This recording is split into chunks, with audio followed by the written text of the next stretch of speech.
Persilakan. Ladies and gentlemen, a speech by the Most Honourable Tan Sri Dato' Haji Muhyiddin Haji Mohamad Yassin, the Deputy Prime Minister and Minister of Education, Malaysia.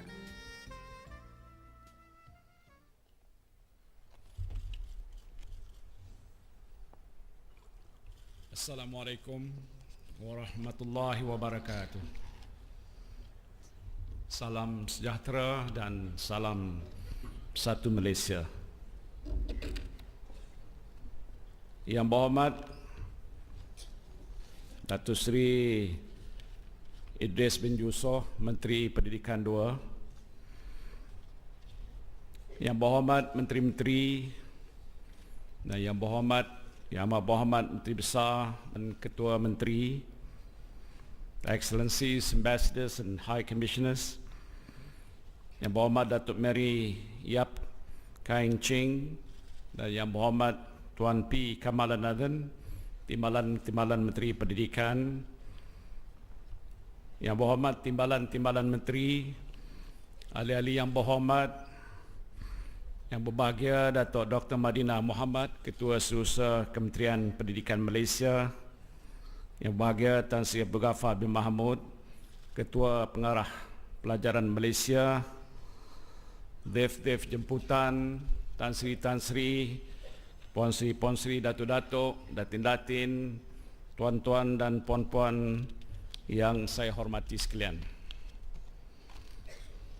Alhamdulillah, marilah kita sama-sama memanjatkan kesyukuran kita ke hadirat Allah Subhanahu wa taala kerana dengan keizinannya sekali lagi kita dapat berkumpul dalam suatu majlis yang bersejarah lagi bermakna ini, iaitu Majlis Pelancaran Pelan Pembangunan Pendidikan Malaysia 2013 sehingga 2025. 11 September 2012, iaitu hampir setahun yang lalu, dan di Dewan ini juga kita telah sama-sama menyaksikan pelancaran laporan awal Pelan Pembangunan Pendidikan Malaysia 2013-2025 yang telah pun disempurnakan oleh Yang Amat Berhormat Perdana Menteri Malaysia. Setahun adalah satu jangka masa yang agak lama. Jika kita bertanam padi, sudah tentu kita sudah menikmati hasil tuaiannya. Jika dahulu anak-anak pandai bertatih, kini sudah boleh melangkah lebih gagah.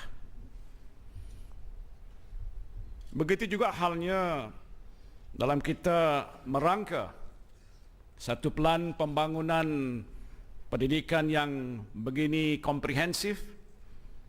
Kementerian tidak bertindak tergesa-gesa, malah kita mengambil pendekatan yang terbuka untuk mendengar pelbagai pandangan daripada segenap lapisan masyarakat.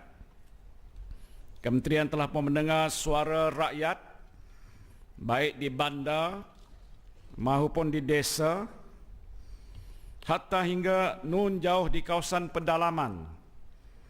Pandangan tulus daripada pelbagai persatuan, agensi kerajaan, pertubuhan kerajaan dan bukan kerajaan, serta pakar-pakar pendidikan dari dalam dan luar negara.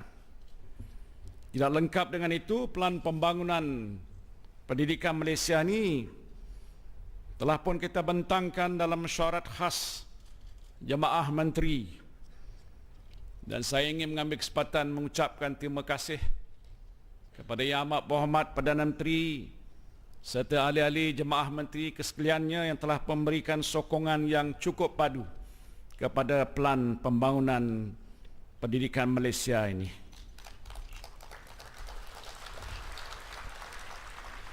Dan pelan ini juga telah pun saya sembah maklumkan kepada Majlis Raja-Raja. Dalam tempoh setahun setelah pelancaran laporan awal, Kementerian telah pun mengambil pertimbangan yang sewajarnya bagi setiap maklum balas yang diterima, kami dengar dan kami angkat suara hati rakyat dalam bentuk dokumen rasmi. Dan akhirnya pada hari ini dengan segala data dan juga maklumat yang telah kami cerna sejak 2011, maka lahirlah Pelan Pembangunan Pendidikan Malaysia 2013 hingga 2025 ini. Pelan ini menjadi suatu dokumen rasmi yang amat signifikan untuk pembangunan negara kerana ia merupakan suatu rangka pelan pendidikan yang telah terhasil dengan begitu teliti, tuntas, menyeluruh dan mencakupi semua lapisan masyarakat. Maka dengan itu pada hari ini Kementerian Pendidikan Malaysia dan dengan rasa rendah hati memulangkan ataupun menyerahkan Pelan Pembangunan Pendidikan Malaysia 2013-2025 kepada rakyat dengan pelbagai rangka tindakan yang telah pun digalurkan sebagaimana yang diingini oleh rakyat untuk kepentingan rakyat seluruhnya.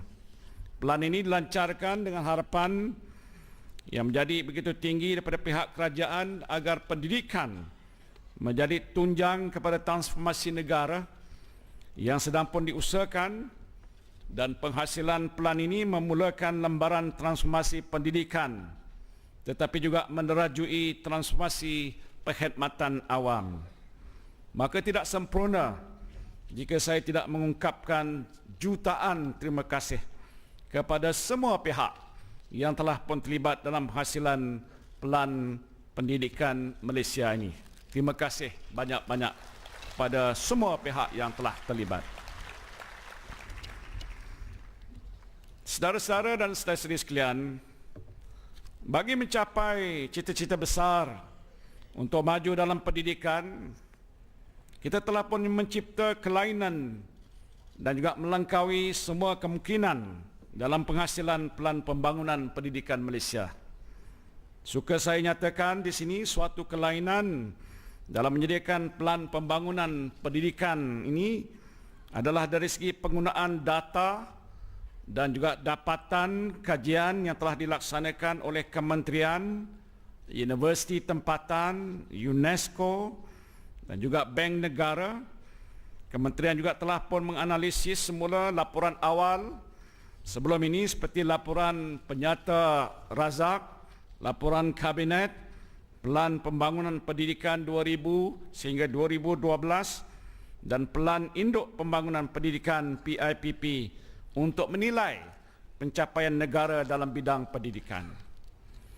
Kita tidak nafikan dalam usaha untuk mengangkat kecemerlangan sistem pendidikan negara, sejak merdeka telah banyak perkara yang telah pun dicapai.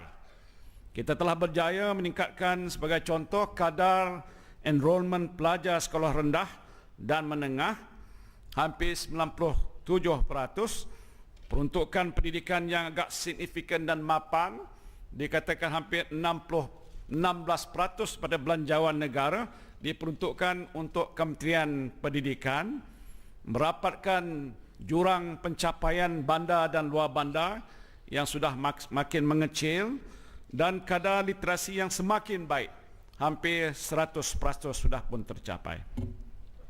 Kejayaan ini memperlihatkan bahawa wujud amalan-amalan baik yang pernah dilaksanakan oleh Jabatan Pendidikan Negeri ataupun daerah dan sekolah yang membawa kepada keberhasilan dan peningkatan prestasi dalam sistem pendidikan kita.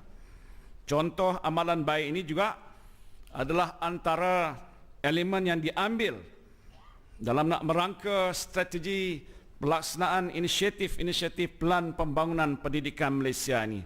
Sebagai tambahan, Kementerian juga telah meneliti amalan terbaik daripada negara-negara yang punya sistem pendidikan bertaraf dunia seperti Korea Selatan, Singapura dan juga Finland. Dari sinilah kita memulakan perancangan untuk mengorak langkah bagi suatu kembara yang panjang sehingga tahun 2025. Dan ini bermakna setiap perancangan pendidikan yang terkandung di dalam Pelan Pembangunan ini tidak dibuat secara sewenang-wenangnya, malah berdasarkan kepada fakta dan data selain daripada menerima secara positif pendapat yang disuarakan oleh masyarakat keseluruhannya. Para hadirin, tuan-tuan dan puan-puan yang saya hormati sekalian, Pelan Pembangunan Pendidikan Malaysia 2013-2025 ini memberikan tumpuan kepada keberhasilan murid. Pelan ini telah pun dirancangkan sebegitu komprehensif yang melibatkan semua laluan pendidikan, merangkumi pendidikan teknik dan vokasional, pendidikan inklusif, pendidikan agama, pendidikan seni dan sukan di sekolah-sekolah kerajaan. Ia juga merangkumi semua peringkat persekolahan dari peringkat prasekolah hinggalah pada peringkat lepasan menengah.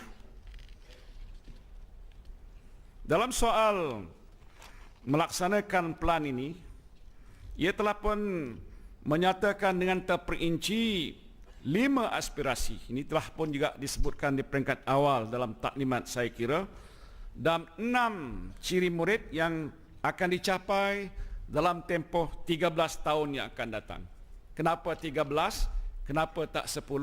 Kenapa tak 20? Pakar yang berkata pada saya 13 ni adalah memadai, insya-Allah.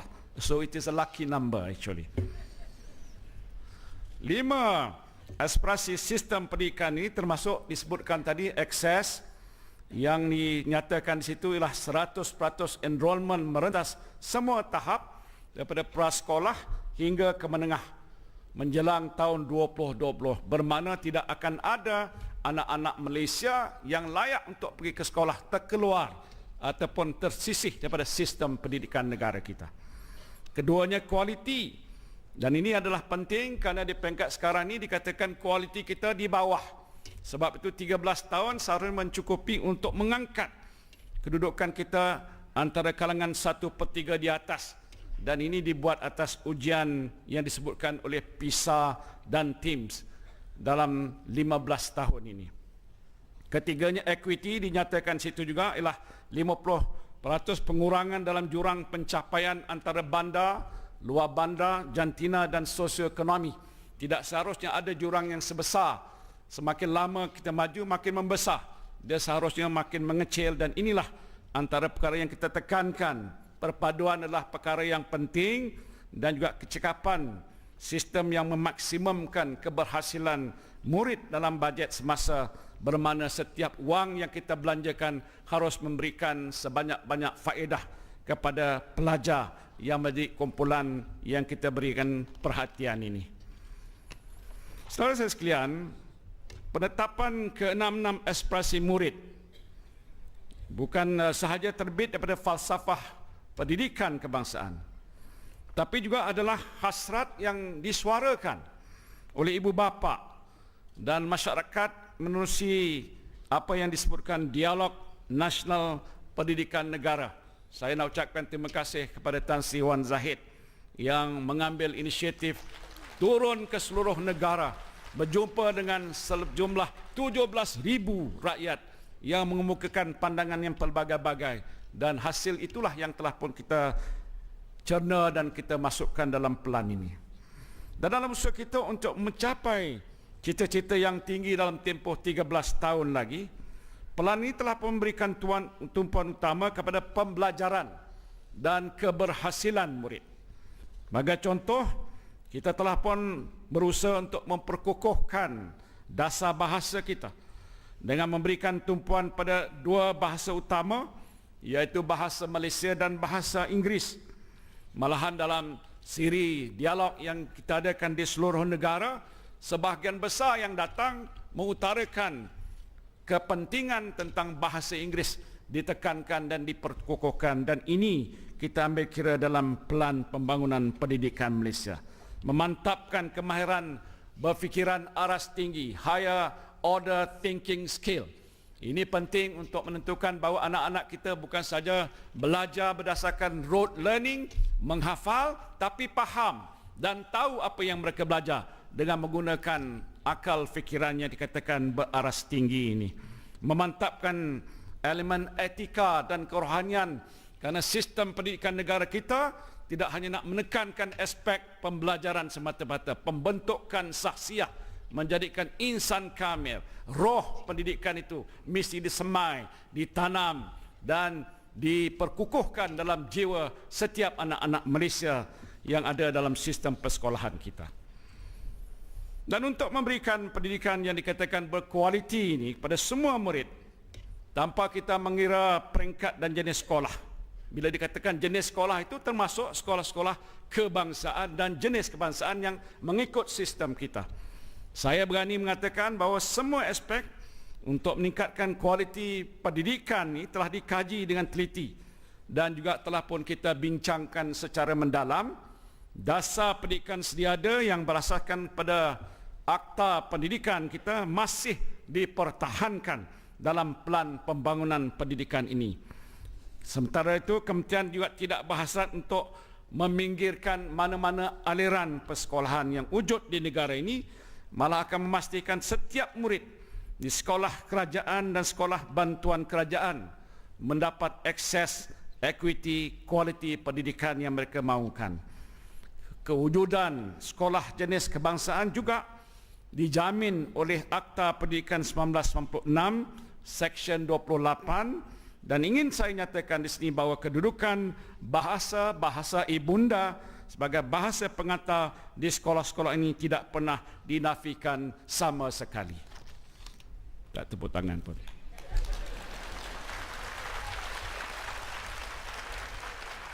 Saudara saya sekalian, terima kasih. Tak payah suruh lah. Kementerian juga akan terus memertabatkan bahasa Malaysia demi untuk menjunjung semangat perpaduan dan juga jati diri kebangsaan yang kukuh di kalangan masyarakat kita. Pada masa yang sama, untuk melahirkan suatu generasi yang dikatakan global, mata pelajaran bahasa Inggeris turut diberikan perhatian utama seperti yang telah pun saya umumkan awal tahun ini, akan dijadikan mata pelajaran SPM wajib lulus menjelang tahun 2016. Terima kasih. Dan dalam nak memastikan pelaksanaan hasrat ini, kementerian juga sedang dalam usaha menambah masa ataupun contact hours dalam kelas agar pendedahan ataupun immersion murid-murid ini yang lebih dalam bahasa Inggeris dapat dilaksanakan. Saya sedang berpeneliti kerana kita mempunyai sejumlah sekolah yang sudah pun satu sesi.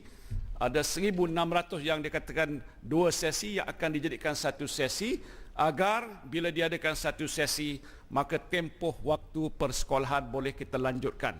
Umpamanya tambah 1 ataupun 2 jam, dan itu boleh kita gunakan untuk menambah contact hours immersion untuk bahasa Melayu, bahasa Inggeris ataupun bahasa yang lain di sekolah-sekolah kita di seluruh negara. InsyaAllah ini akan kita lakukan. Dan bagi memperkukuhkan kedua-dua bahasa ini, pelan ini juga telah menggariskan beberapa inisiatif. Antaranya lah menambah baik kurikulum bahasa Melayu di sekolah jenis kebangsaan. Dan bagi murid yang kelas pemulihan akan diadakan di luar waktu persekolahan, dan ini tidak akan menjejaskan waktu pengajaran dan pembelajaran mata pelajaran yang lain. Dan usaha untuk nak meningkatkan penguasaan murid dalam bahasa Inggeris pula, guru-guru bahasa Inggeris telah kita uji. Kemahiran mereka ini telah pun kita uji melalui Cambridge Placement Test, dan ekoran daripada itu, kohort pertama selama 5,000 orang telah pun mengikuti latihan lanjutan yang diurus bersama oleh British Council, manakala seramai 9,000 guru bahasa Inggeris yang lain akan juga mengikuti latihan pada Oktober yang akan datang ini, insya-Allah. Saya suka nyatakan di sini, walaupun bahasa Malaysia dan bahasa Inggeris menjadi agenda utama kementerian, murid juga digalakkan untuk menguasai bahasa tambahan.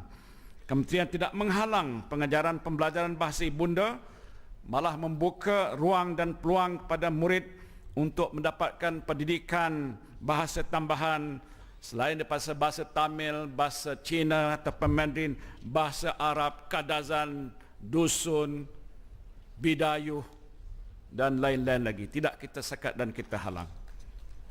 Lebih ramai di kalangan anak-anak kita dapat menguasai lebih banyak bahasa, lebih baik untuk mereka dan lebih baik untuk negara. Para hadirin saudara-saudara yang saya hormati sekalian, selain daripada kita berusaha untuk meningkatkan penguasaan dua bahasa, kemahiran berfikir aras tinggi ataupun disebutkan dalam bahasa Inggeris Higher Order Thinking Skill, HOTS, juga menjadi fokus dalam usaha kementerian untuk melonjakkan sistem pendidikan negara dalam kelompok negara yang punya sistem pendidikan yang terbaik di dunia. Dan dalam plan ini juga dasar 60-40 yang mula diperkenalkan pada tahun 1967 akan kita perkukuhkan lagi dengan meningkatkan kesedaran tentang pendidikan sains, teknologi, kejuruteraan dan juga matematik atau ringkasannya STEM, dan kurikulum bersepadu yang berdasarkan standard antarabangsa akan dihasilkan dan penambahbaikan kerangka pentaksiran dengan memuaskan elemen kemahiran ataupun memasukkan elemen kemahiran berfikir akan dilakukan. Kementerian juga beriltizam untuk melahirkan murid yang memiliki sahsiah yang terpuji serta mempunyai identiti nasional. Dengan itu, kurikulum bagi mata pelajaran pendidikan agama Islam dan juga pendidikan moral akan dimantapkan. Kurikulum kebangsaan di sekolah agama akan ditingkatkan dengan pengukuhan kurikulum dini dan tahfiz agar murid dapat dilengkapi dengan ilmu pengetahuan dan kemahiran untuk berjaya dalam pasaran kerja yang berasaskan nilai dan tasawur Islam yang kukuh.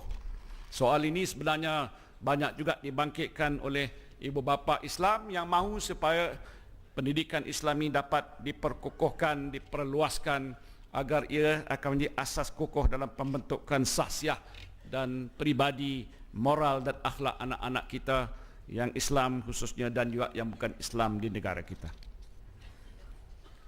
Seterusnya ialah sistem pendidikan juga akan menyediakan laluan pendidikan yang bersesuaian dengan bakat, minat dan gaya pendidikan, di samping akan disepadukan dengan keperluan pasaran buruh yang terarah kepada kerjaya pilihan mereka. Maka itu kita turut mengambil kira pendidikan teknik dan vokasional, seni dan sukan. Malahan saya telah pun melancarkan tahun yang lepas program transformasi pendidikan vokasional. Kita tahu dalam sistem di negara kita ini setakat hari ini tumpuannya tidak begitu besar kepada soal pendidikan vokasional, hanya kurang 10% saja. Sasaran kita meningkatkan 20%. Di negara maju sudah sampai 60-70% daripada keseluruhan pelajar yang masuk dalam sistem persekolahan mengambil bidang vokasional dan teknikal. Bermakna Malaysia masih jauh. Bila kita lancarkan pelan transformasi ini daripada 10% dan sediakan tempat 20,000, tahun ini saja kita sudah dapat ibu bapa yang mendaftarkan anak-anak mereka 126,000 untuk mengambil bidang vokasional. Alhamdulillah sudah meningkat dengan begitu mendadak sekali. Sementara itu kita tidak juga melupakan soal pendidikan khas yang inklusif. Dalam blueprint awal kita mungkin tidak kita sebut dengan spesifik tentang soal pendidikan khas. Jadi mereka-mereka yang terdiri pada pimpinan persatuan yang mewakili pendidikan khas, orang kelainan upaya beritahu pada saya kenapa tak berikan perhatian. Kita adakan makmal khas untuk mereka. Mereka cadangkan segala cadangan mereka kita masukkan sebagai satu daripada intipati penting dalam pelan pendidikan khas khusus untuk anak-anak kita yang kelainan dan keistimewaan upaya ini. Saudara-saudari sekalian, pembelajaran murid tidak akan berlaku jika tidak diiringi dengan perancangan yang rapi di peringkat pelaksana. Guru adalah tunggak utama dalam nak meningkatkan prestasi murid di sekolah. Guru. Dan banyak kali disebutkan guru dalam semua sesi dialog yang kita adakan di seluruh negara. Dan menyedari perkara ini, Maka pelan ini telah pun memperkukuhkan ataupun akan mengambil langkah untuk memperkukuhkan pejabat pendidikan daerah dengan menempatkan pembimbing pakar untuk guru dan pemimpin sekolah dengan program yang dikenali sebagai SISC Plus dan SI Partner. Mereka bukan saja membimbing dari segi pengajaran dan pembelajaran, tetapi dalam aspek penilaian seperti pentaksiran berasaskan sekolah. Harapan saya melalui bimbingan ini, guru dan semua pengetua dan juga guru besar akan dapat melaksanakan tugas dan tanggungjawab mereka dengan lebih berkesan. Kementerian juga terus berusaha untuk memartabatkan profesion keguruan dengan inisiatif meningkatkan syarat kemasukan guru, iaitu 30% daripada graduan yang terbaik memasuki profesion keguruan. The 30% best student yang melulus peperiksaan SPM, mereka ini digalakkan untuk menjadi guru, kerana yang kita nak guru adalah guru di kalangan yang bukan saja terdidik tapi terpelajar banyak ilmu dan ada kecemerlangan dalam bidang pembelajaran mereka. Tentang kerjaya guru juga, saya telah umumkan langkah-langkah untuk kita mengurangkan beban tugas guru dan ini akan terus kita laksanakan. Bagi pengetua dan guru besar, kriteria pelantikan iaitu yang tidak berdasarkan pada jangka masa perkhidmatan akan dilaksanakan. Tak semesti yang lebih senior menjadi lebih peluang untuk menjadi pengetua dan juga jawatan yang lebih penting. Berdasarkan merit, keupayaan mereka, ini akan kita ambil kira dalam soal kenaikan pangkat dan sebagainya. Dalam masa 5 tahun akan datang ada 4,000 pengetua dan guru besar yang akan menamatkan perkhidmatan mereka dan ini akan membuka peluang kepada calon-calon pengetua guru besar yang berkelayakan dan berprestasi tinggi untuk mengisi kekosongan. Sudah ada peraturan sekarang nak menentukan sesiapa nak jadi pengetua guru besar mesti melalui satu proses latihan khusus. Kalau mereka lulus saja, barulah kita letakkan mereka untuk menjadi pengetua ataupun guru besar di sekolah-sekolah yang berkenaan. Saudara saya sekalian, semua aspek perancangan ini telah pun digalaukan dalam pelan pembangunan pendidikan. Apa yang harus kita tumpukan sekarang adalah dari segi pelaksanaannya. Saya akui bahawa pelan pembangunan ini adalah amat luas dan kompleks. Dan bagi nak memastikan kejayaan pelan ini, strategi pelaksanaan secara berhemah mengikut fasa atau disebut sebagai gelombang telah pun dirangka dengan memberikan tumpuan pada sokongan terhadap guru dalam gelombang pertama sebelum kita memacu peningkatan sistem dalam gelombang kedua dan beranjak ke arah kecemerlangan pendidikan dalam gelombang ketiga. Penyusunan sebegini adalah penting kerana bagi memastikan pelan ini berjaya, keutamaan perlu diberikan terhadap inisiatif yang penting khususnya yang membawa kepada keberhasilan murid. Untuk mengupayakan pelaksanaan pelan ini juga, Kementerian telah mewujudkan entiti khas yang dinamakan PADU dan PADU ini ditubuhkan dengan dianggotai oleh pegawai-pegawai yang berbakat dari dalam dan luar kementerian kerana pelaksanaan pelan ini menuntut kesungguhan yang kental dan kemahiran pengurusan yang cekap lagi berwibawa. Jelasnya, penubuhan entiti khas ini tidak pernah dilakukan oleh Kementerian Pendidikan dalam melaksanakan mana-mana perancangan sebelum ini. Melalui PADU yang akan mengaplikasikan prinsip-prinsip pengurusan bersifat korporat, maka kita berharap untuk menyediakan laporan tahunan dan status pencapaian inisiatif sebagai maklumat pada semua pihak. Suatu lagi keunikan dalam pelaksanaan pelan ini ialah dengan pelibatan pihak yang berkepentingan. Kita tidak mahu pelan ini menjadi satu dasar yang hanya difahami ataupun berlega sekitar warga kementerian saja. Memandangkan pelan ini terhasil daripada aspirasi rakyat, maka kementerian juga berhasrat untuk merakyatkan pelaksanaannya. Inisiatif yang kita rencanakan dalam 11 anjakan yang telah diwar-warkan perlu melibatkan komitmen keseluruhan rakyat kerana daripada rakyatlah tercetusnya ilham untuk merangka inisiatif tersebut. Di samping itu kita juga menekankan tentang pentingnya ditingkatkan jaringan yang utuh antara PIBG, ibu bapa dan sekolah. Kita juga memberikan perhatian tentang sumbangan swasta dalam kita nak meningkatkan prestasi PPPM kita. Teach for Malaysia dan juga sekolah amanah yang telah pun dilaksanakan. Ucap terima kasih kepada pihak amanah Yayasan Amir dan juga kepada Khazanah Malaysia. Semalam saya pergi ke Gelam Patah, ke sebuah sekolah di mana saya lihat agak luar biasa dengan pendekatan baru yang digunakan oleh sekolah ini, maka kita lihat lonjakan yang agak berganda. Kalaulah kita ada peruntukan sebanyak itu dibantu dan diberikan pada kementerian, alahkah bolehnya semua sekolah kita laksanakan dalam bentuk yang sama, lonjakan berganda akan kita lihat dalam tempoh yang amat singkat sahaja. Para hadirin yang saya hormati sekalian, pelancaran ini memberikan kita 1000 makna dalam nak meningkatkan kualiti pendidikan. Dan sempena dengan pelancaran ini, kementerian telah pun menyediakan dokumen yang lengkap setebal 300 muka dan ringkasan eksekutif dalam bahasa Malaysia dan juga bahasa Inggeris, selain brosur dalam 4 bahasa. Mana yang rajin, bacalah yang 300 muka yang tebal itu, supaya tahu apa yang nak kita laksanakan. Mana yang kurang rajin, mungkin baca brosur tadi, atau yang mungkin malas langsung, kita akan sediakan videonya untuk mereka melihat sahaja. Pendeknya, tidak ada sebab mengapa rakyat Malaysia tak tahu tentang pelan pembangunan pendidikan Malaysia. Tak ada sebab mengapa semua pihak tak boleh terlibat bersama mendukung dan menyokong pelan pembangunan. Kalau ada suara-suara yang sumbang itu, ialah kerana mungkin bahasanya sombeng. Dan sebab itu mereka tidak faham apa tujuan kita. Sebab itu saya sebutkan, walaupun ada halalintar, ada ribut dan taufan, kita, kerajaan dan rakyat akan terus melaksanakan pelan pembangunan pendidikan Malaysia, insya-Allah. Dan kita mengharapkan mudah-mudahan dengan sokongan semua pihak, maka akanlah tercana satu sistem yang lebih baik, lebih berkualiti, dan yang penting ialah anak-anak kita, generasi masa depan kita yang kita pimpin dan kita bimbing, akan lahir generasi yang lebih cerdik, pandai, yang boleh sama-sama memberikan sumbangan kepada diri mereka, ibu bapa mereka, masyarakat dan juga negara.